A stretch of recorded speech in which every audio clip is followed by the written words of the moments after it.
Bah, c'est très très bien. Cette console a-t-elle de quoi prendre son envol en salle des ventes? Bonjour madame. Bonjour madame. Bonjour à tous. La console, quand elle est arrivée, j'ai dit je vais l'acheter parce qu'il y a quelque chose à faire dessus. Et je vais en faire quelque chose de très décoratif et très facile à vendre. Allez, démarrons. 50. 60. Allez, 100 €, tiens. 150. Bah comme je sais que tu veux faire quelque chose avec, je vais 200. dire... Ah bah, je vais dire 220. 320, Belinda. Alors 350. 400. Eh ben 480. 490. Alors il y a Diane qui en veut un peu, qui hésite parce qu'elle a des idées à elle, bien déterminées, parce qu'elle aime bien tout ce qui est italien. Moi je fais semblant de ne pas la vouloir, mais en fait, je la veux vraiment. 560. 600 €, madame. 620. 650. 60. 680. Allez Marie. 700. Alors Le regard 720. pas. Oh, ça c'est bon. Belinda, je suis ravie pour vous. Bien, donc on fait une affaire conclue à 720 €. J'achète donc cette console, je suis ravi. Et je sais déjà que je vais transformer tout ça avec un marbre gris turquin dessus. C'est dans le Vaucluse, chez la famille Romero, que cette console en marbre s'est éclipsée pour une restauration bien méritée. Pascal. Bonjour Paul. Bon, tu as vu, je t'ai porté une très belle console pour moi. Je veux qu'on coupe au milieu pour réaliser une paire de consoles. On va se servir du marbre que j'ai porté, qui est très lourd, qui est 18e, qui a un gris turquin, qui est super. 2 consoles jumelles à fixer et à poser. Voilà. On va voir avec Mathias, mon fils, ce qu'on peut faire et je pense que c'est réalisable sans problème. Entre tes mains, ce sera superbe. Ça, on peut l'enlever. Ouais. Voilà, tu vois, j'ai tracé l'axe et on va couper le bois en 2.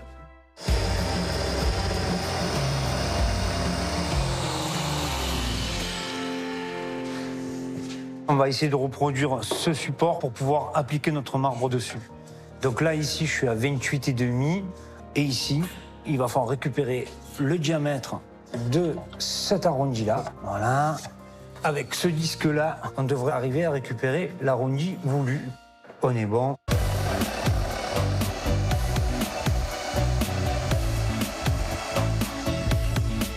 Le support, il est bon et on va mettre maintenant le galbe que Paul voudrait qu'on réalise, ce galbe-là. Allez, on le met en bas. Je vais faire mon gabarit sur le carton qu'on reproduira après.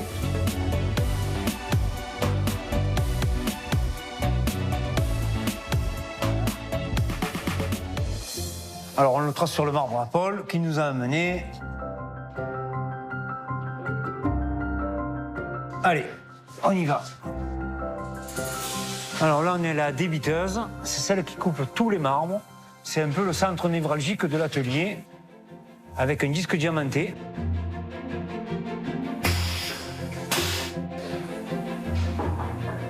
Ça, c'est le disque circulaire diamanté, spécial marbre.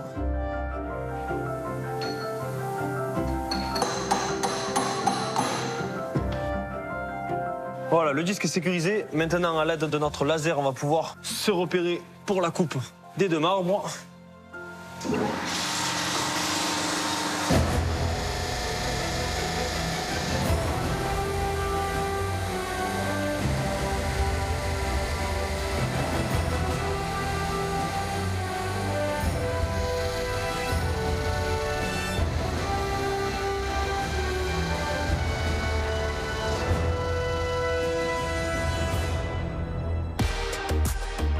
Il n'y a plus qu'à prendre un peu la disqueuse et suivre le trait pour donner la forme voulue.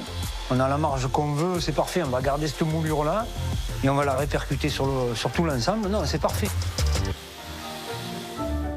Avec mon crayon, je prends l'arête supérieure et je poursuis sur le champ qui est fait avec ma fraise, juste pour avoir un trait de scie pour créer mon escalier du bec de Corbin.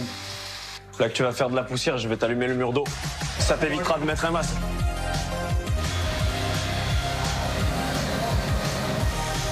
Je vais aller du plus gros au plus fin. Le grain le plus fin va nous donner l'adouci satiné désiré.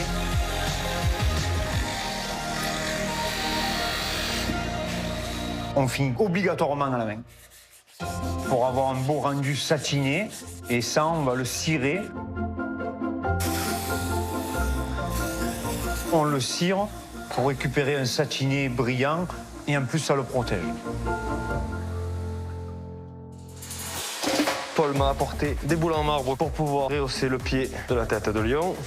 On va les blanchir avec de l'acide chlorhydrique coupé à l'eau, un quart d'acide et 3 quarts d'eau, ce qui va nous suffire à rendre un aspect homogène à la matière.